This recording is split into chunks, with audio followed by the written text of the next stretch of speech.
अभी आपको ये खबर दें, अपोजिशन लीडर उमर अयूब ने कहा है कि कौम नए आम इंतखाबात की तैयारी करे, नए इलेक्शन से ही मुल्क तरक्की करेगा। अडयाला जेल में बाले PTI से मुलाकात के बाद गुफ्तगू में उमर अयूब ने कहा कि PDM हुकूमत डूब चुकी है। उमर अयूब का ये भी कहना था कि PDM हुकूमत पाक फौज और तहरीक इंसाफ को आमने सामने लाना चाहती है, मगर तहरीक इंसाफ और सिपह सालार जनरल आसिम मुनीर ऐसा होने नहीं देंगे। कौम को हम लोग वज़ीर आज़म इमरान खान साहब की तरफ से ये भी पैगाम देना चाहते हैं कि तैयारी करें नए जनरल इलेक्शन की। नए जनरल इलेक्शन होंगे तो मुल्क तरक्की करेगा।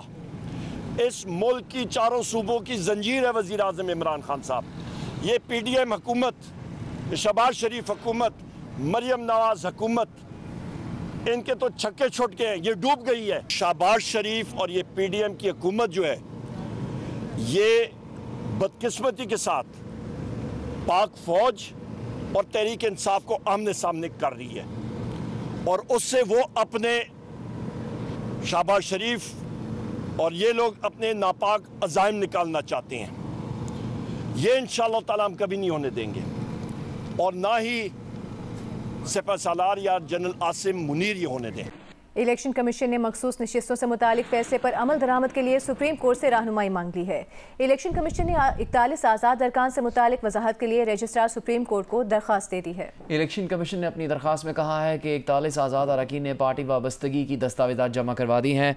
दस्तावेज़ात जमा करवाने वाले अरकान ने लिखा वाबस्तगी तहरीक इंसाफ कन्फर्म करेगी। दरख्वास्त में यह भी कहा गया कि इलेक्शन कमीशन के रिकॉर्ड में तहरीक इंसाफ का कोई पार्टी स्ट्रक्चर नहीं है। तहरीक इंसाफ के बुनियादी ढांचे की आदम मौजूदगी में आज़ाद अरकान की पार्टी वाबस्तगी कौन कन्फर्म करेगा? Barrister Gohar Ali Khan election commission के रिकॉर्ड में पार्टी चेयरमैन नहीं है। दूसरी तरफ इलेक्शन कमीशन ने सुप्रीम कोर्ट के 12 जुलाई के फैसले के एक हिस्से पर अमल दरामद कर दिया है। कागजात नामजदगी में PTI से वाबस्तगी का सर्टिफिकेट देने वाले 39 MNAs के नोटिफिकेशन जारी कर दिए गए हैं। PTI के 39 अरकान के नोटिफिकेशन जारी करने का फैसला चीफ इलेक्शन कमिश्नर की ज़ेर सदारत इजलास में हुआ।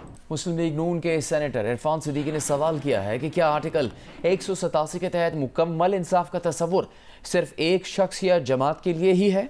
अपने एक बयान में सेनेटर इरफान सिद्दीकी ने कहा कि सुप्रीम कोर्ट की छुट्टियां 9 सितंबर तक जारी रहेंगी और इस दौरान मखसूस नशिस्तों से मुतालिक फैसले पर अमल ना हुआ तो तौहीन अदालत हो जाएगी और अगर इस फैसले पर अमल दरामद हो गया तो नजरसानी की दरख्वास्तें नाकारा हो जाएंगी। इरफान सिद्दीकी ने कहा कि 12 जुलाई को खुसूसी नशिस्तों का फैसला सुनाने के बाद अदालत तवील छुट्टियों पर चली गई है।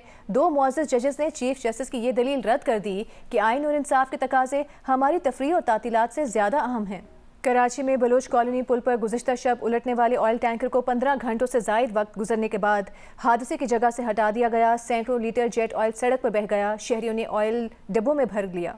टैंकर के नीचे दबकर जाँ भाग होने वाले कार सवार शहरी असद को सुपुर्द खाक कर दिया गया। कराची में बलोच कॉलोनी पुल पर गुज़िश्ता रात उलटने वाला ऑयल टैंकर सारा दिन पुलिस इंतजामिया के लिए दर्द सर बना रहा। टैंकर में 40,000 लीटर से जायद जेट फ्यूल मौजूद था और ऑयल के रसाव की वजह से बलोच कॉलोनी पुल के दोनों ट्रैक ट्रैफिक के लिए बंद कर दिए गए। शारा फैसल पर सारा दिन बदतरीन ट्रैफिक जैम रहा और मिनटों का सफर घंटों में तय पाया। ऑयल टैंकर से बहने वाले तेल को शहरी ड्रमों और बाल्टियों में भरते रहे। वाकया गुजरने के कई घंटों बाद इंतजामिया जागी। खाली टैंकर को मंगवाकर जेट फ्यूल को मशीनरी के जरिए मुंतकिल किया गया, जिसके बाद टैंकर को सड़क से हटाकर थाने मुंतकिल कर दिया गया।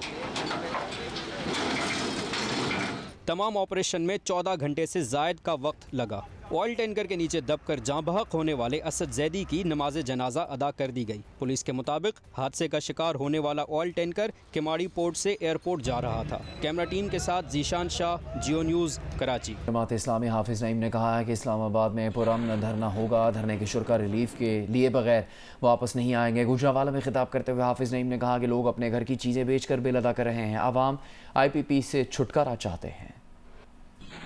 जमात इस्लामी 25 करोड़ लोगों का मुकदमा लड़ते हुए इंशाअल्लाह धरना भी देंगे और लोगों को रिलीफ भी दिलवाएंगे इंशाअल्लाह ताला। पूरे मुल्क से काफिले तैयार भी हैं और चलना शुरू भी हो गए हैं और एक तारीखी धरना इस्लामाबाद में होने जा रहा है। मैं इंतज़ामिया से ज़रूर कहना चाहता हूँ कि माजी की तरह वो इस बात को अच्छी तरह जानते हैं कि जमात इस्लामी को किसी भी सूरत में रोका नहीं जा सकता है। हम इन IPPs को जो हमारा खून निचोड़ रही हैं, इनसे छुटकारा चाहते हैं। स्कॉटलैंड यार्ड ने सहाफ़ी अरशद शरीफ के कत्ल से मुतालिक तस्नीम हैदर के इल्ज़ामात पर जारी तफ्तीश खत्म कर दी है। इसी हवाले से बात करेंगे जियो न्यूज़ के नुमाइंदे मुर्तज़ा अली शाह से। मुर्तज़ा, क्या तफसील सामने आई है?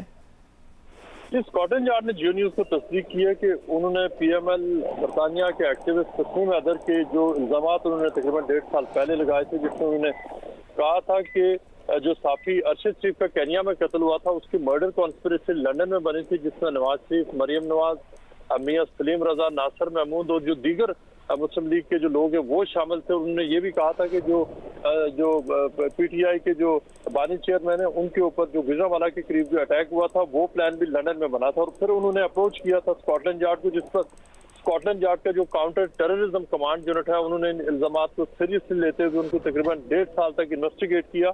और अब स्कॉटलैंड यार्ड ने जियो न्यूज़ को ये बताया कि उन्होंने जितना भी वो एविडेंस उन्होंने दिया था, प्लस उनकी जो विटनेस स्टेटमेंट्स थी, उनके सोलिसिटर की स्टेटमेंट्स थी, उनको सामने रख के इन्वेस्टिगेट किया। लेकिन उनको फिर उन्होंने डिसाइड ये किया कि उन इल्जामात को वो आगे लेकर नहीं जाएंगे और वो फाइल क्लोज कर रहे हैं। पुलिस का ये कहना है कि उन्होंने जो भी इल्जामात लगाए थे उनका वो इनफ एविडेंस भी नहीं दे सके और ये कि कोई ऐसे शवायद पेश नहीं किए जा सके कि चाहे वो PTI के चेयरमैन पर हमला हो या जो अरशद शरीफ के कत्ल की प्लानिंग हो वो लंदन में हुई हो। पुलिस ने ये भी कहा कि हमने इन इल्जामात को बहुत सीरियसली लिया और यही वजह है कि जो सिटी कमांड या जो मेट्रोपॉलिटन पुलिस का स्कॉटलैंड यार्ड था उसने ये SO-15 या काउंटर टेररिज्म कमांड यूनिट को ये इन्वेस्टिगेशन दी और उन्होंने तकरीबन 1.5 साल तक इसको असेस किया, स्कोपिंग एक्सरसाइज की और उसके बाद वो इस नतीजे पर पहुंचे कि जो मुस्लिम लीग के जो रहनुमा हैं, जो लीडर हैं वो और मियां सलीम रजा, नासिर महमूद और जो दीगर लोग हैं उनकी किसी भी हवाले से इस प्लानिंग में